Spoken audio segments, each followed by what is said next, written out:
Vamos a leer en Levítico 23, de los versículos 15 en adelante, 15 al 22, si no me equivoco, la instrucción de la palabra del Señor acerca de esta fiesta de Pentecostés o de Shavuot. ¿Ok? Y dice, y contaréis desde el día que sigue al día de reposo. Ok, ¿a cuál día de reposo se refiere?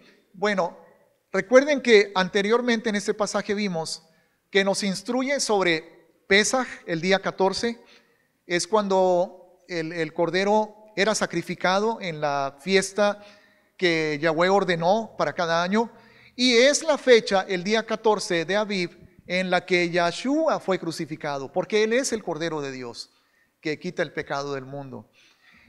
El día 15 comienza panes y levadura, hermanos, y eso no tiene que ver con el día de la semana. Caiga el día de la semana que sea, el 14 de Aviv es Pesaj y el 15 de Aviv comienza panes sin levadura. Ya vimos algo del significado de estas fiestas anteriormente, pero luego hay una instrucción. El día de reposo siguiente a la fiesta de Pesaj, o sea, el primer día de panes sin levadura, hermanos, es santa convocación y es una Mikra Kodesh, que significa santa convocación, y también Mikra significa ensayo.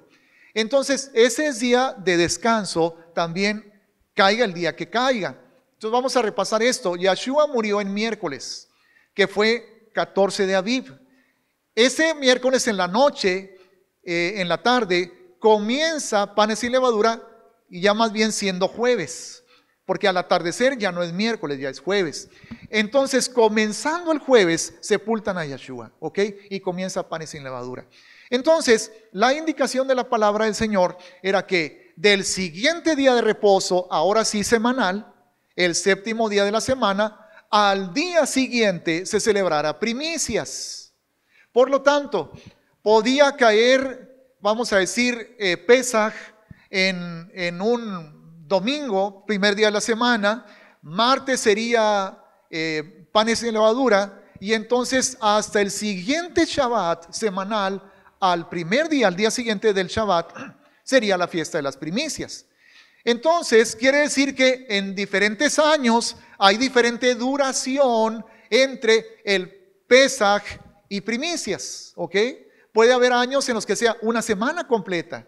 Ahora, el año en que Yahshua murió tenía que ser ese el año en que Yahshua muriera. ¿Por qué? Porque en ese año sí serían exactamente las 3 noches y 3 días que Yahshua tendría que estar sepultado entre al comenzar panes y levadura y luego al comenzar el primer día de la semana, cumpliendo la escritura y la señal de Jonás, como estaba escrito, así como él dijo, así como Jonás estuvo 3 noches y 3 días en el vientre del pez, así es necesario que el Hijo del Hombre esté 3 noches y 3 días en el vientre de la tierra. Entonces todo se tiene que cumplir de una manera perfecta. Bien, a partir de ese día de primicias, hermanos, que es el día de la resurrección, a partir de ese primer día de la semana, después del Shabbat, se tienen que contar 7 semanas. El sábado siguiente a ese y luego el sábado siguiente a ese, así 7 sábados y luego un día más. Por lo tanto, la fiesta de Shavuot o Pentecostés también siempre debe de caer en el primer día de la semana. Y ahora esa fiesta es la que se acerca. Ahora, ¿en qué fecha vamos a tener esa fiesta? Nadie lo ha investigado, nadie se ha fijado en el calendario. Desde que celebramos Pesaj, ¿verdad? Que fue el 30, fue el viernes en la noche 30 de marzo, luego fue 31, luego el domingo fue 1 de abril. Bueno, a partir de ahí son 7 Shabbats. Ahorita estamos en el segundo Shabbat de esa cuenta. Luego el Shabbat número 7 va a ser el 19 de mayo y va a ser el 20 de mayo la fiesta de Pentecostés. ¿Ok? ¿Qué vamos a hacer? ¿Cómo vamos a celebrar? Vamos a seguir leyendo, ¿ok? Para saber cómo debemos de celebrar, hermanos, esta fiesta de Pentecostés. Bien. Entonces sigue diciendo aquí, dice, el 15. Y contaréis desde el día que sigue al día de reposo, desde el día en que ofrecisteis la gavilla, o sea, las primicias, ¿verdad? Y cuando se ofreció esa gavilla de primicias es cuando Yahshua resucitó. Bien, desde el día en que ofreciste la gavilla de la ofrenda mecida, 7 semanas cumplidas serán, hasta el día siguiente del séptimo día de reposo, contaréis 50 días. Entonces, que va a ser el 20 de mayo, es cuando va a caer, entonces dice, ofreceréis el nuevo grano a Yahweh. El nuevo grano ya es, ahora sí, levantar la cosecha completa, ¿verdad? Pero ese día se va a hacer una fiesta y se va a ofrecer una ofrenda a Yahweh. Versículo 17, de vuestras habitaciones traeréis 2 panes para ofrenda mecida, que serán de 2 décimas de efa de flor, son medidas, que no las tengo traducidas en este momento, pero después vemos ver en qué consiste eso, de flor de harina, cocidos con levadura. Ya no es fiesta de panes sin levadura, ahora sí ya se puede hacer pasteles, hot cakes, donas, y no le seguimos porque se nos antoja, se nos abre el apetito. Bien, a ver, cocidos con levadura como primicias para Yahweh. Ahora, ¿qué era esto, hermanos? Bueno, miren, el pueblo ya estaba cosechando el grano. ¿Qué fue lo que presentaron en la ocasión anterior, en la fiesta de primicias? ¿Qué presentaron? En primicias, ¿qué ofreció, qué meció el sacerdote? Una gavilla con el grano, pero el grano crudo, ¿ok? ¿Y ahora qué se presenta? Una ofrenda, pero ya con el producto del grano, ¿ok? O sea, con lo que se cosechó, con el trigo, con la cebada o lo que se haya cosechado, con eso se va a preparar un pan y se le va a ofrecer a Yahweh. Ahora, ¿qué representa la cosecha, hermanos? ¿Qué representa el grano, la cosecha completa? ¿Qué es? ¿De qué vivía el pueblo? Para ellos, vamos a hablar, déjenme reducir el espectro de la pregunta. Física, económicamente, ¿qué representa la cosecha? No espiritual, sino físico. ¿Mande? El sustento. De eso vivían. Representa una ganancia. Porque para levantar esa cosecha, ¿qué tuvieron que hacer antes? ¿Qué tuvieron que hacer antes para levantar cosecha? Sembrar. Primero, bueno, todo el proceso sería primero arar la tierra, ¿verdad? O sea, preparas el terreno, quitas troncos, piedras, todo lo que esté ahí, hierba que no sirve, aras la tierra, preparas el terreno, entonces siembra la semilla. Es todo un proceso, hermanos. Entonces primero siembras y luego cosechas, ¿verdad? Siembras una semillita de maíz o de trigo, ¿y cuántas salen de esa semillita? Pues salen mazorcas, ¿verdad? De una sola planta. Entonces, tú siembras una semillita y obtienes, ¿cuántas mazorcas obtendrás de una sola semillita de maíz? 3. ¿Y cuántos granos en cada mazorca? Exactamente 145. No se crean, estaba nomás adivinando. No, no es cierto.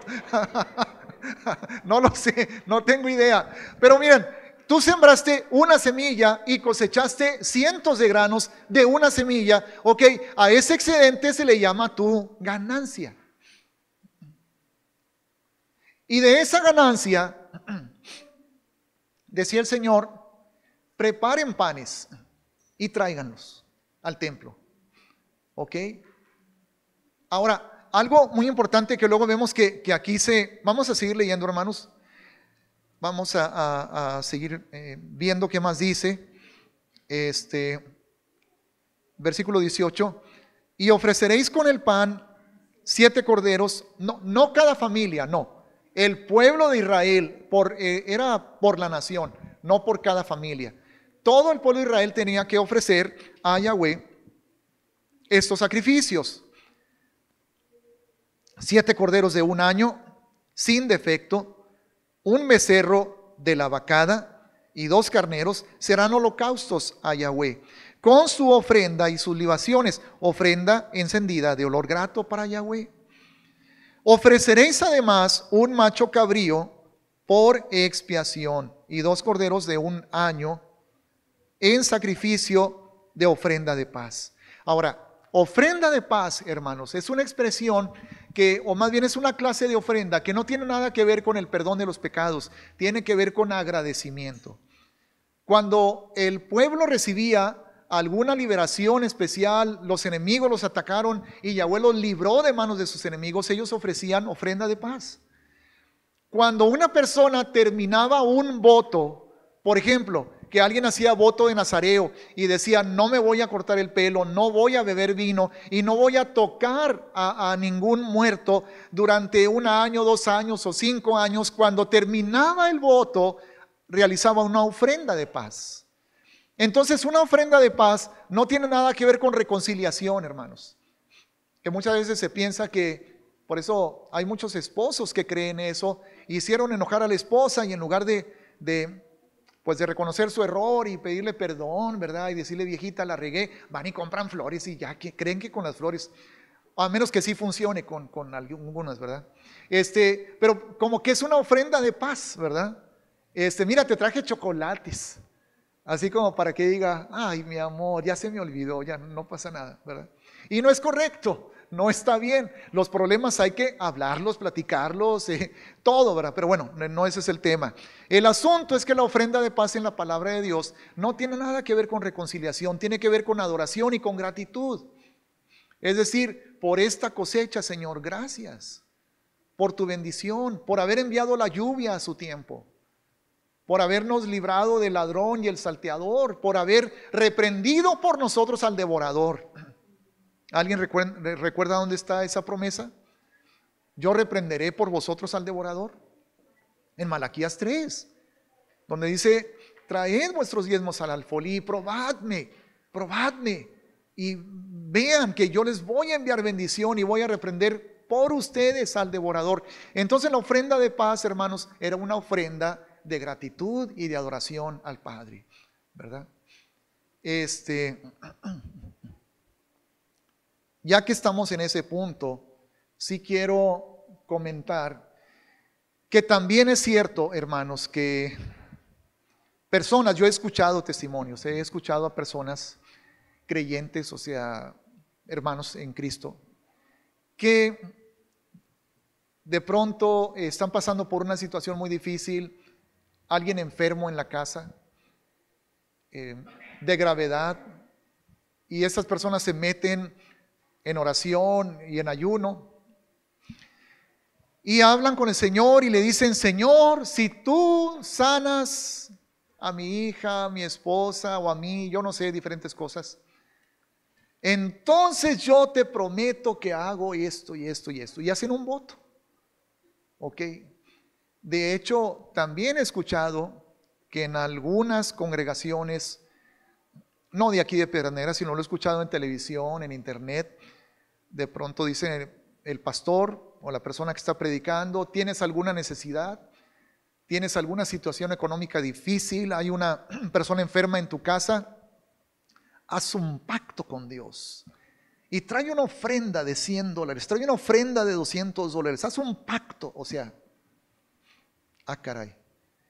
No, hermanos, no es así. El único pacto que tenemos con Dios es el que Yahshua ya hizo en la cruz. El pacto de su sangre, ya no necesitamos hacer otro.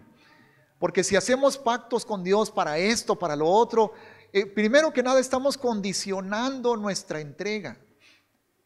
Que entonces Él no merece que yo lo ame, lo sirva, lo adore, lo glorifique, aunque las cosas anden mal. Y no estoy diciendo que las cosas andan mal porque así Él lo quiere, no. Sencillamente mi amor, mi obediencia a Él debe ser incondicional, hermanos. Entonces es como tratar de negociar con Dios, ¿verdad? Y en la palabra no está eso, hermanos. No es correcto. Entonces la ofrenda de paz de la que habla aquí es una ofrenda de gratitud. No es como para aplacar la ira de Dios, del enojo de Dios. Porque el que aplacó la ira de Dios, el que evitó que esa ira fuera descargada contra nosotros fue Yeshua con su sacrificio. Ahora, Él merece honor, Él merece santidad, Él merece obediencia, Él merece fidelidad, hermanos. Él nos ha llamado a ser santos, pero no porque nos esté amenazando. Nos dice en su palabra que habrá consecuencias. Todos, dice 2 Corintios capítulo 5. Si no me equivoco es el versículo 10, pero puedo equivocarme. Pero sí es 2 Corintios capítulo 5, que todos vamos a tener que comparecer ante el tribunal del Mesías. Y todos vamos a tener que rendir cuentas de lo bueno y de lo malo que hayamos hecho. Y de acuerdo a eso vamos a recibir, pero no el infierno, no la llama de fuego, porque ya para eso ya vamos a estar en su presencia, pero sí va a haber recompensa o va a haber pérdida, hermanos. Y eso está en diversos pasajes de la palabra del Señor. Pero no nos está amenazando el Señor. Si no haces esto, te enfermo a tu hija o te enfermo a ti. O sea, hay momentos para juicio muy especiales. Bueno, ya como que me estoy desviando a otro tema que ya habíamos tocado, porque si ustedes recuerdan cuando vimos el caso de Jezabel, la de Apocalipsis 2, ahí sí el Señor dijo, yo voy a hacer esto. Pero era una situación que no es para este momento. Muy especial, muy especial. Pero el Señor no quiere que nosotros lo amemos o lo obedezcamos, hermanos, por eso, por la cuestión de la amenaza, por la cuestión del miedo, del castigo. Es por honor, es porque lo amamos. Y porque reconocemos que Él es digno, hermanos, y que Él lo merece. Él merece nuestra santidad.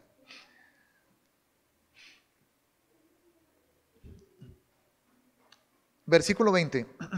Y el sacerdote los presentará. Ahora, nosotros ya no hacemos esto de los machos cabríos y los corderos, porque ya sabemos por qué, hermanos, porque Yeshua ya es el sacrificio perfecto, una sola vez y para siempre, Él derramó su sangre.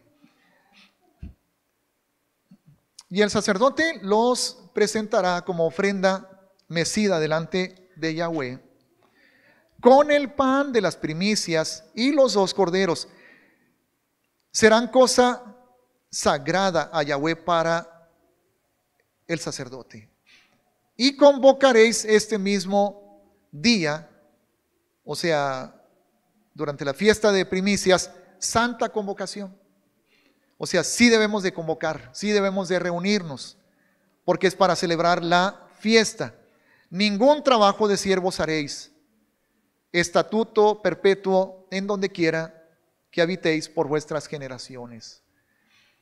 Esa es una palabra clave, hermanos, porque nos permite entender que Yeshua no canceló estas fiestas, puesto que dice estatuto perpetuo y dice por vuestras generaciones. Lo que canceló fueron los sacrificios, ¿ok?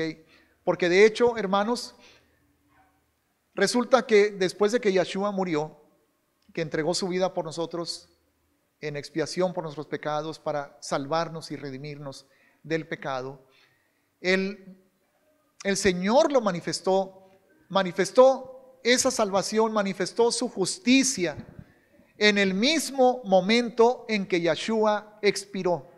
¿Cómo lo manifestó? Se rasgó el velo del templo que dividía el lugar santísimo del lugar santo de arriba abajo.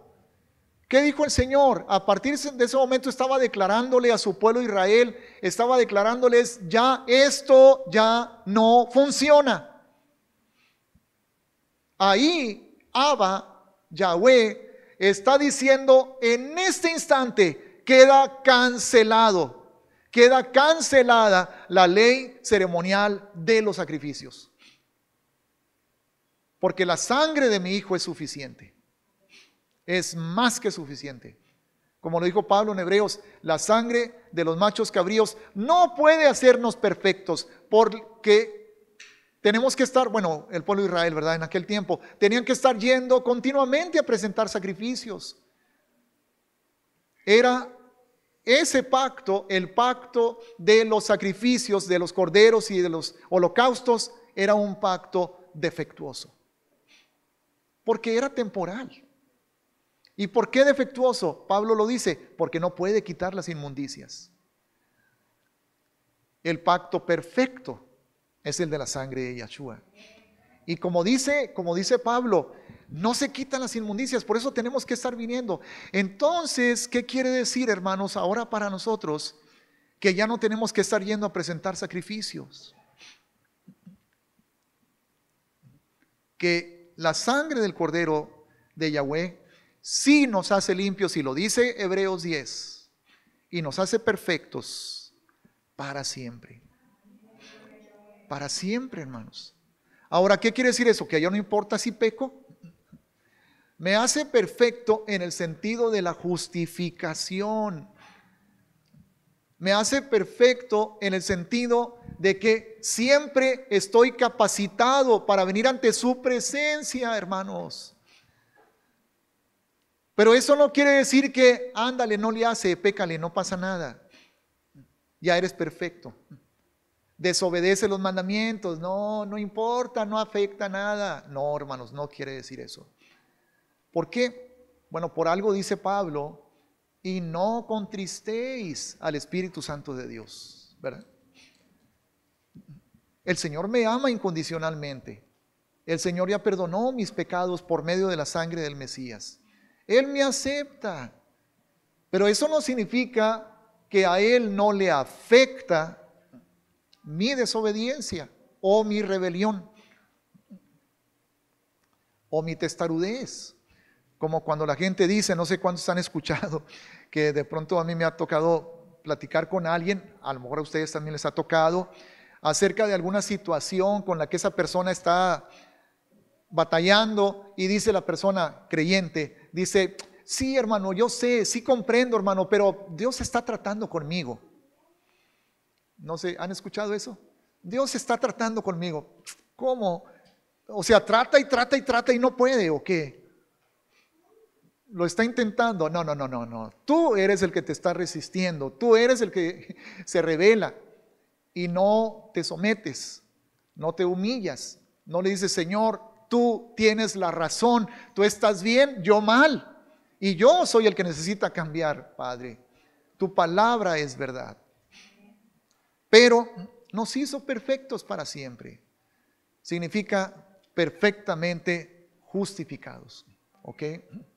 Pero eso no significa que no vamos a enfrentar un tribunal. ¿Qué es un tribunal, hermanos? Es un lugar donde se lleva a cabo un proceso ¿de qué? ¿De qué? De juicio. Y no va a ser juicio para destrucción. Va a ser juicio para corrección, para purificación. Bueno, otra vez me sigo saliendo, ahí va. En el versículo 22, hermanos, hay otra manera en que está indicado o que debe ser parte de la celebración. Aunque aquí no es necesariamente parte de la celebración, pero lo podemos nosotros tomar y aplicar de alguna manera. Dice, cuando segareis la mies de vuestra tierra, no segaréis hasta el último rincón de ella, ni espigarás tu siega. ¿Qué significa espigar? Si alguien sabe, que esté más familiarizado. Quitar la espiga. Y no sé cómo afectaría eso, pero bueno, lo que dice, o para qué lo dice es para lo siguiente. Dice, para el pobre y para el extranjero lo dejarás.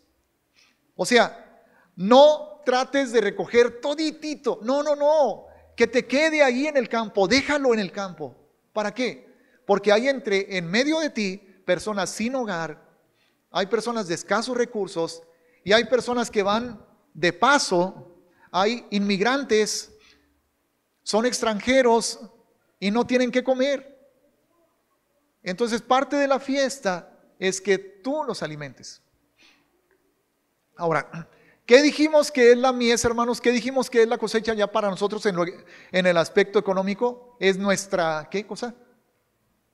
Ganancia. Es lo que estamos recogiendo. Ahora, ¿de qué recoges tú? Bueno, pues si eres un empleado, tu sueldo, esa es tu ganancia, ¿verdad? Si tienes un negocio, después de que saques tus costos, ¿verdad? Lo que tienes que reinvertir, que tienes que pagar proveedores, que tienes que pagar empleados, hay algo que ya te queda libre que se llama ganancia, ¿verdad?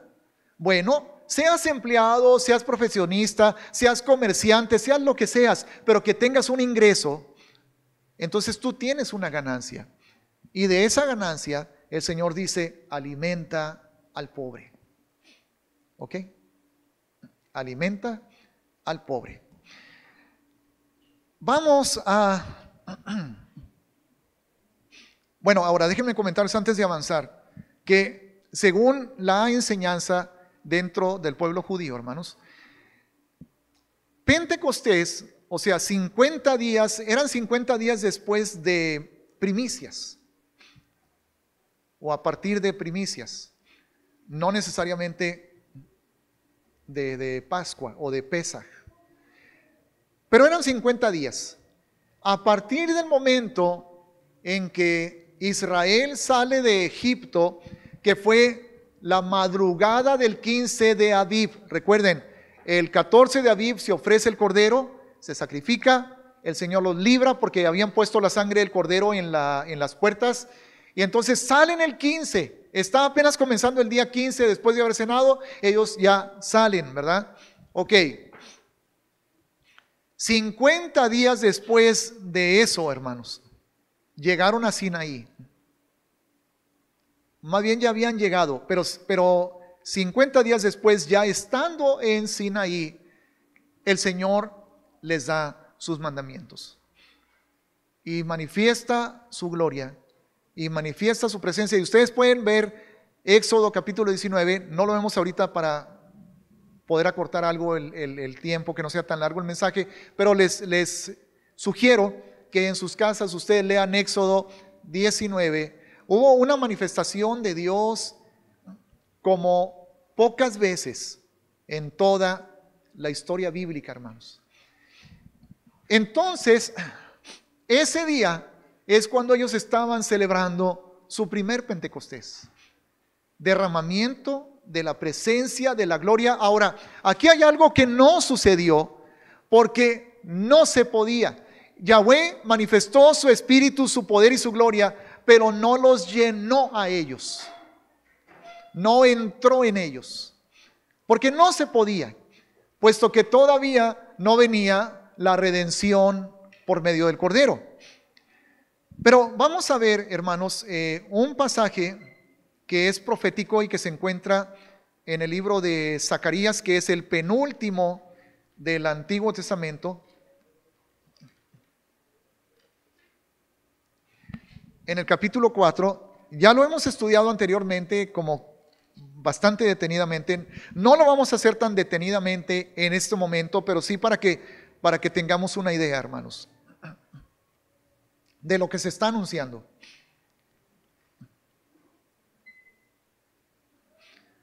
Comenzando con el versículo 1. Volvió el ángel que hablaba conmigo y me despertó como un hombre que es despertado de su sueño. Y me dijo, ¿qué ves? Y respondí, he mirado y he aquí un candelero. ¿Sí saben cuál es la palabra para candelero en hebreo, verdad? ¿Cuál? Menorá. Es la palabra menorá. O sea, algo como esto que está aquí representado, ¿verdad? Entonces, era como la que el Señor había mandado que se pusiera en el tabernáculo, con 7 brazos, ¿ok? Ahora, algo interesante es que cuando los judíos, más o menos unos 200 años antes de Cristo, antes del Mesías, recibieron el encargo por parte de un rey griego para que tradujeran el Antiguo Testamento al griego, porque el Antiguo Testamento fue escrito en hebreo, y ese rey griego quería poderlo leer y quería tenerlo en su biblioteca. Entonces él les encarga a los judíos que lo traduzcan del hebreo al griego. Fueron 70 los judíos que participaron en la traducción del Antiguo Testamento o de las Escrituras judías al griego, hermanos, y es por eso que a esta traducción se le llama la Septuaginta. Se le llama Septuaginta. La palabra que ellos utilizaron para traducir menorá, que al español está traducida como candelabro, la palabra que utilizaron en griego es la palabra luxnia, Luxnia, la palabra luxnia, ¿ok? Ahora, cuando ustedes leen Apocalipsis capítulo 1, donde Juan está relatando que tuvo una visión y que vio al Hijo del Hombre que caminaba en medio de 7 candeleros, ¿sí? La palabra para candelero en el griego es, adivinen cuál, luxnia. Luxnia. Ahora, si tradujeron la palabra menorá al griego con la palabra luxnia y es la misma palabra que se utiliza en Apocalipsis capítulo 1, entonces, ¿qué era lo que realmente estaba viendo Juan? 7 menorás. Juan estaba viendo 7 menorás. Ahora, en ese capítulo 1 de Apocalipsis, él pregunta sobre el significado y se le da el significado a Juan. Y se le dice que los candeleros, o en griego luxnias, o en hebreo menorá, las 7 menorás, o propiamente en el plural hebreo menorot, porque el plural en hebreo así es menorot, se le dice que son las 7, ¿qué cosa? Iglesias. Entonces, ¿qué significa menorá, hermanos? ¿Qué representa esto? ¿Qué es esto? La iglesia. La iglesia. ¿Y quién es la iglesia? Tú y yo. Todos los creyentes en el Mesías. Pero ¿por qué el Señor tuvo que dar el simbolismo para su iglesia con un objeto judío, bíblico, del templo? Pues porque nosotros adoptamos la ciudadanía de Israel. Porque nosotros fuimos injertados en el olivo original, por eso. Porque el Señor, hermanos, no fundó un cuerpo nuevo. Redimió a Israel. Los que no fueron salvos, pues ni modo, allá ellos. Si fue la mayoría los que no fueron salvos. Pero los que fueron salvos, los que reconocieron a Yeshua como su Mesías, ellos constituyeron la iglesia original. Y luego los gentiles comenzamos a ser añadidos, añadidos, añadidos. Pero la iglesia original, hermanos, la primeritita quejilá o congregación de creyentes en el Mesías, ¿cuántos eran?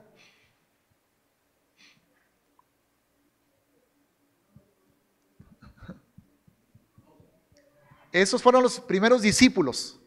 Pero luego la primer congregación, ya así congregación, donde congregación, ¿mande?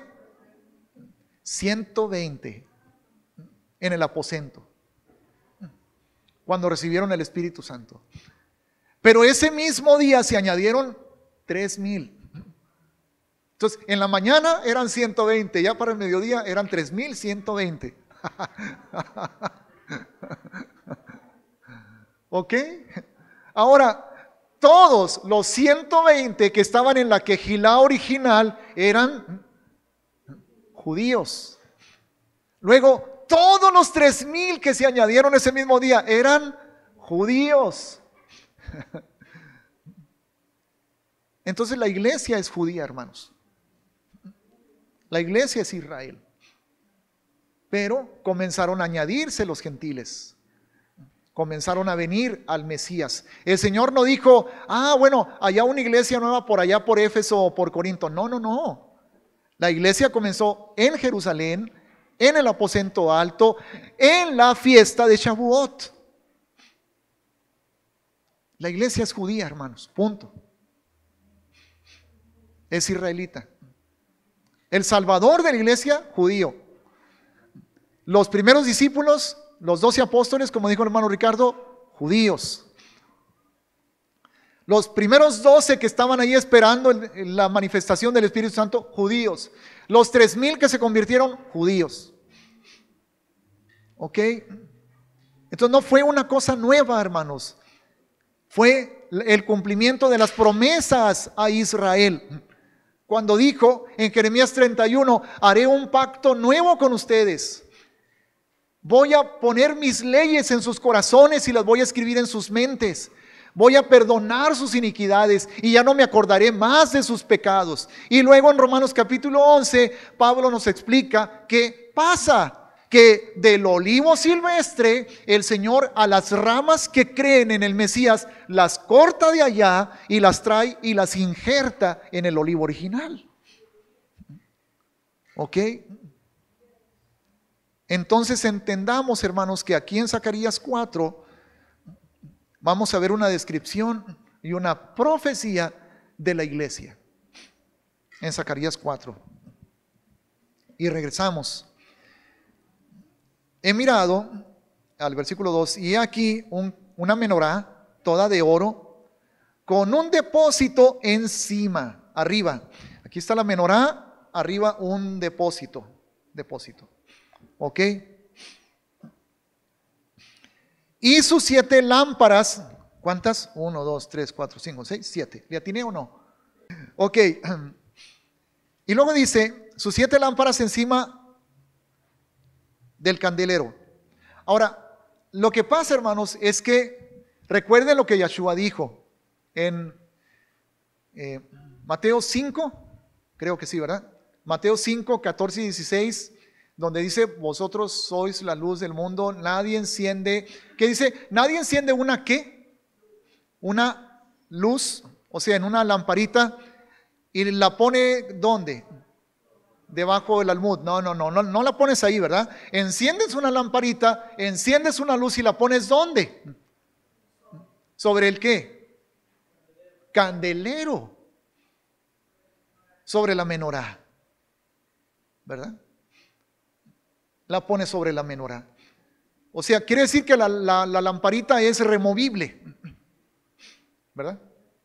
Sí, es removible, o sea, la puedes quitar y ya la pones arriba de la menorá. La menorá viene siendo la base sobre la cual tú pones esas 7 lámparas. ¿Sí? Entonces dice, y sus 7 lámparas encima del candelabro y 7 tubos. Recuerden, había un depósito y del depósito salían 7 tubos para las lámparas que están encima de él, o sea, del candelabro. Está el candelabro y están las lámparas, y para las lámparas 7 tubos. Pero si ustedes checan, hermanos, diferentes versiones, como yo lo hice ya en el programa eSword, me encontré varias versiones donde traducen 7 tubos para cada una de las lámparas.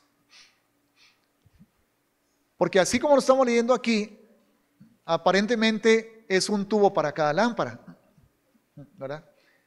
Pero en la traducción de otras Biblias dice 7 tubos para cada una de las lámparas.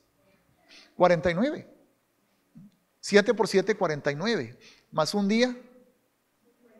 Número de días que pasan desde primicias hasta Pentecostés en que se derrama el Espíritu Santo, 50.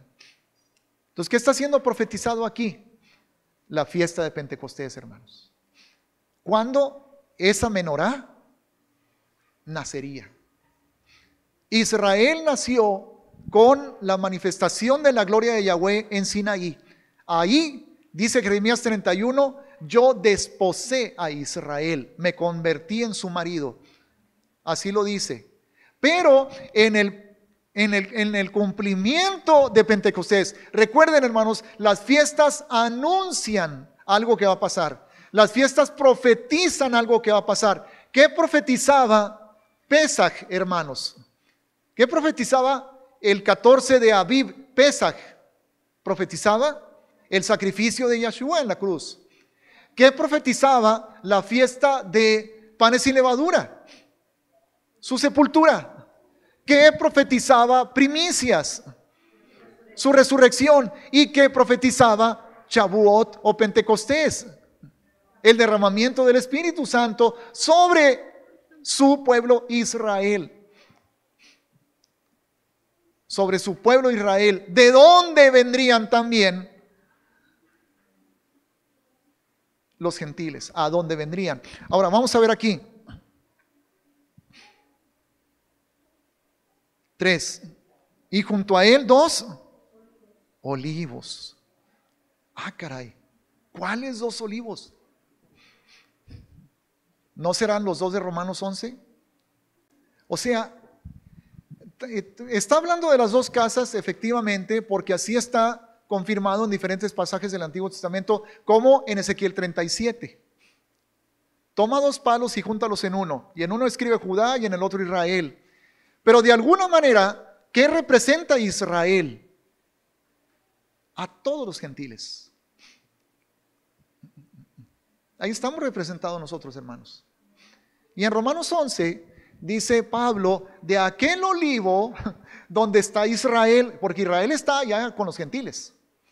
Miren, cuando Yahshua vino, hermanos, Él envió a los 70 a predicar, los envió fuera de Jerusalén, fuera de Judea, los envió a diferentes regiones. ¿A quién les dijo que fuera a recoger? ¿A quién les dijo que fueran a anunciarles el evangelio? Porque Él los quería recoger, a las ovejas perdidas de la casa de Israel. ¿Y dónde vivían? Entre las naciones, entre los gentiles. Y esas naciones están representadas por el olivo silvestre de Romanos 11. Porque si ustedes leen Romanos 11 con más detenimiento se van a dar cuenta de eso. Está ahí, hay 2 olivos en Romanos 11, hermanos. El olivo silvestre, los que están, ¿por qué silvestre? Porque está en el monte, están alejados del centro de adoración, están alejados de la Torá, están alejados de la revelación, pero allá están. Y de entre ellos, el Señor trae ramas, los que creen, todos los que creen, los corta de allá y viene y los pone en el olivo original. Entonces de ahí se forma, de este olivo judíos, de aquel olivo gentiles, israelitas apartados, el Señor forma una iglesia que es la menorá. Es la menorá, hermanos. Nosotros somos esa iglesia junto con el pueblo de Israel. Nosotros somos Israel redimido. ¿Ok? Entonces dice, y junto a él 2 olivos, el uno a la derecha del depósito y el otro a su izquierda. Proseguí y hablé diciendo a aquel ángel que hablaba conmigo, ¿qué es esto, Señor mío? Y el ángel que hablaba conmigo respondió y me dijo, ¿no sabes qué es esto? Yo que Zacarías me hubiera sentido así como que muy ignorante, así, ¿no? Como que, ¿cómo? ¿No sabes? No. Y dije, no, Señor mío. Entonces respondió y me habló diciendo, esa es palabra de Yahweh a Zorobabel. Zorobabel, hermanos, era en aquel tiempo un gobernador. O sea, era el responsable de la situación política de Israel y del gobierno. Que dice, no con ejército ni con fuerza, sino con ¿qué? Con mi espíritu. O sea, algo tremendo está a punto de cambiar. O sea, no ahorita, sino en aquel tiempo estaba anunciado. Tú estás acostumbrado, Israel, que te defiendes con ejércitos, con caballos, con fuerza. Bueno, eso ya no va a ser así. Ahora va a ser con mi espíritu. Vayamos, por favor, hermanos, a Ezequiel 36, sin dejar Zacarías 4. Ezequiel 36, 26 y 27, por favor. Os daré. Ahora, tengamos en cuenta que hay profecías que tienen más de un cumplimiento. ¿Ok? Por ejemplo, cuando se estaba derramando el Espíritu Santo, el día de Pentecostés en Jerusalén sobre los discípulos, hermanos, ¿qué pasaje citó Pedro para explicar lo que estaba sucediendo? Joel 2, por ahí alrededor del 28, donde dice: en aquellos tiempos, dice Yahweh, derramaré mi espíritu sobre toda carne, vuestros hijos y vuestras hijas profetizarán, etcétera, etcétera, etcétera. Pero también dice que el sol se oscurecerá y la luna no dará su resplandor y las estrellas caerán. O sea, significa que ese pasaje tiene más de un cumplimiento, porque se cumplió en ese día, pero al mismo tiempo todavía no se cumple. O sea, su cumplimiento final todavía no ocurre. Porque se puede cumplir en una fecha, en una ocasión, y luego continuar el cumplimiento en otro tiempo. Entonces Joel es uno de esos pasajes, porque Joel capítulo 2 realmente va a terminar de cumplirse cuando Yeshua regrese. ¿Ok? A establecer su reino. Pero estuvo correcto Pedro al citarlo. Ahora, lo mismo sucede con este pasaje de Ezequiel 36 que vamos a leer. Este pasaje de Ezequiel 36 también tiene su cumplimiento ya perfecto en la venida del Mesías. Pero yo veo también un cumplimiento de esto en el día de Pentecostés. Vamos a leerlo. Os haré corazón nuevo y pondré mi espíritu, pondré espíritu nuevo dentro de vosotros. Aquí espíritu está con mayúscula, con minúscula. Pondré espíritu nuevo. Hermanos, en la Biblia podemos ver, sobre todo en el Nuevo Testamento, que la palabra espíritu con minúscula habla del espíritu del hombre o del ser humano, ¿verdad? Nosotros somos espíritu, alma y cuerpo y tenemos espíritu. Pero también puede entenderse como el corazón. Puede entenderse como el corazón. Y no como el órgano que bombea sangre al resto del cuerpo, sino como el espíritu de nosotros, nuestro corazón, nuestro núcleo, ¿ok? Nuestra esencia. Entonces, ¿por qué dice, pondré espíritu nuevo dentro de vosotros y quitaré de vuestra carne el corazón de piedra y os daré un corazón de carne? Ahí está, porque va a cambiar el corazón. Va a cambiar el corazón. Porque el espíritu del hombre puede estar endurecido, insensible. Y cuando es tocado por el Señor, cambia. De pronto la persona siente, recibe el amor de Dios, o lo primero que pasa es que se siente compungida y redarguida de sus pecados y viene al arrepentimiento. Y es cuando cree en el Mesías y lo recibe y su vida cambia. Y por eso la gente alrededor, ¿qué te pasó? ¿Qué hiciste? O eres diferente, algo tienes, ¿qué te pasa? Porque lo perciben, ¿verdad? Pero vamos a leer el siguiente versículo también, 27. Y pondré dentro de vosotros mi espíritu. Mi espíritu. ¡Wow! Dentro. ¿Cuándo? Antes de Pentecostés se había cumplido esto. Jamás, hermanos. Israel no sabía lo que era eso. No había sucedido eso. Esto se hizo realidad en Pentecostés. Es cuando realmente el pueblo dijo: el Espíritu de Dios adentro. Hermanos, ¿dónde estaba el Espíritu de Dios? En Elías, Isaías, Jeremías, Moisés, David. ¿No estaba adentro? Hasta donde yo sé, estaba sobre, no adentro. Sí. Se manifestaba, los usaba, los ungía, ¿verdad? Pero no estaba adentro. Y esto es verdad a partir de Pentecostés. Cuando el Señor se despide ahí es hasta donde he entendido. Cuando el Señor se despide o se está despidiendo a los discípulos, les dice: el Espíritu que ahora está con ustedes, está con, pues ahí estaba, ¿verdad? Estaba con ellos, pero estará en ustedes, estará en ustedes, porque va a entrar. Ahora, esto sin duda, hermanos, comenzó a cumplirse en Pentecostés. Ahora, porque si leemos el resto, todo el pasaje en su contexto, vamos a hablar que está hablando de la restauración de Israel, de que regresen todos, y eso todavía está por cumplirse.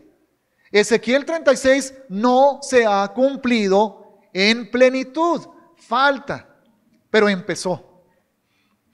Y empezó en Pentecostés. ¿Ok? Ahora, cuando empezó, que fue en Pentecostés, que fue después de la crucifixión, del derramamiento de la sangre, de la muerte y de la resurrección del Mesías, ¿qué pasó con la Torá? De acuerdo a la iglesia evangélica, de la cual nosotros somos parte, somos cristianos evangélicos y mesiánicos, pero de acuerdo a la mayor parte de la iglesia evangélica, hermanos, quedó cancelada. Ya quedó anulada la Torá. Ya no tenemos que guardar los mandamientos. Pero ¿qué dice aquí? El versículo 27. Y pondré dentro de vosotros mi espíritu, y como consecuencia, y haré que andéis en mis estatutos, y guardéis mis preceptos, y los pongáis por obra. Nada que ver con que ya no. Ya quedó anulada, ya quedó abrogada, nada, hermanos, nada de eso. Lo que ha cambiado y que nos ha quedado muy claro es que no somos justificados por la ley.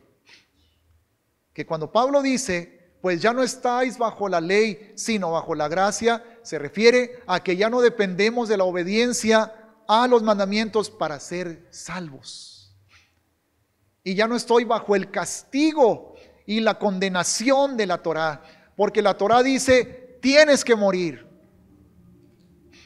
Y el Señor me libró de esa condenación porque Él murió por mí. Pero eso no me libra de la obediencia. Ahora, en Jeremías 31 también, para corroborarlo, que se aplica a Israel y lo cumple Yahshua, hermanos. Versículos 31 en adelante, Jeremías 31, versículos 31 en adelante, dice: he aquí, vienen días, dice Yahweh, en los cuales haré nuevo pacto con la casa de Israel y con la casa de Judá. Entonces, ¿con quién es el pacto? Es con Israel y con Judá, ¿verdad? No como el pacto que hice con sus padres el día que tomé su mano para sacarlos de la tierra de Egipto, porque ellos invalidaron mi pacto, aunque fui yo un marido para ellos, dice Yahweh. Pero este es el pacto que haré con la casa de Israel después de aquellos días, dice Yahweh. Daré mi ley en sus corazones. Daré mi ley en su mente y la escribiré en su corazón. Y yo seré a ellos por Dios, y ellos me serán por pueblo. Y no enseñará más ninguno a su prójimo, ni ninguno a su hermano, diciendo, conoce a Yahweh, porque todos me conocerán, desde el más pequeño de ellos hasta el más grande, dice Yahweh, porque perdonaré la maldad de ellos, y no me acordaré más de su pecado. Ahora, ustedes pueden leer esto que acabamos de leer aquí, Jeremías 31, del 31 al 34, y textualmente está citado en Hebreos 8. Textualmente, hermanos, donde Pablo le enseña a Israel que Yahshua es el cumplimiento de esta promesa. Y una vez más lo menciona en el capítulo 10 de Hebreos también. Entonces, ¿quién cumple la promesa de perdonar los pecados de Israel, de hacer un pacto nuevo con ellos, hermanos? ¿Quién lo cumple? Lo cumple Yahshua, el Mesías, nuestro Salvador. Y al cumplir ese pacto, ¿elimina la Torá? No, Al contrario, los pone más adentro en el corazón. Y lo escribe en las mentes. Para que obedezcamos su Torah desde adentro, no nada más desde afuera.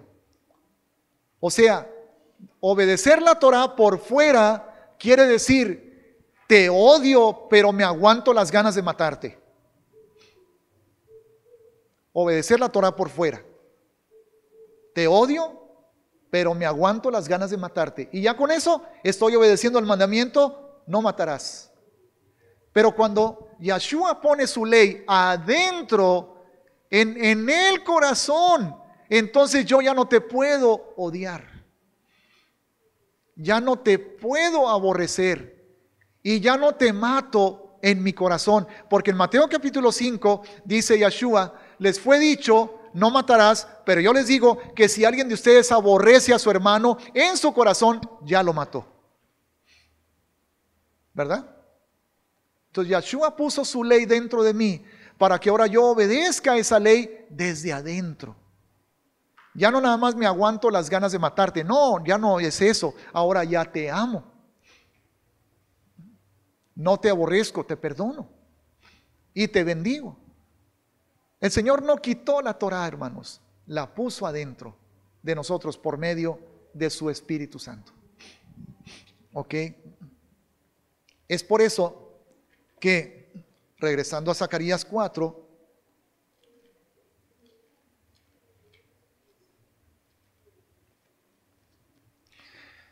vemos que en el versículo 6 dice, no con ejército ni con fuerza, sino con mi espíritu, ha dicho Yahweh de los ejércitos. Gloria al Señor.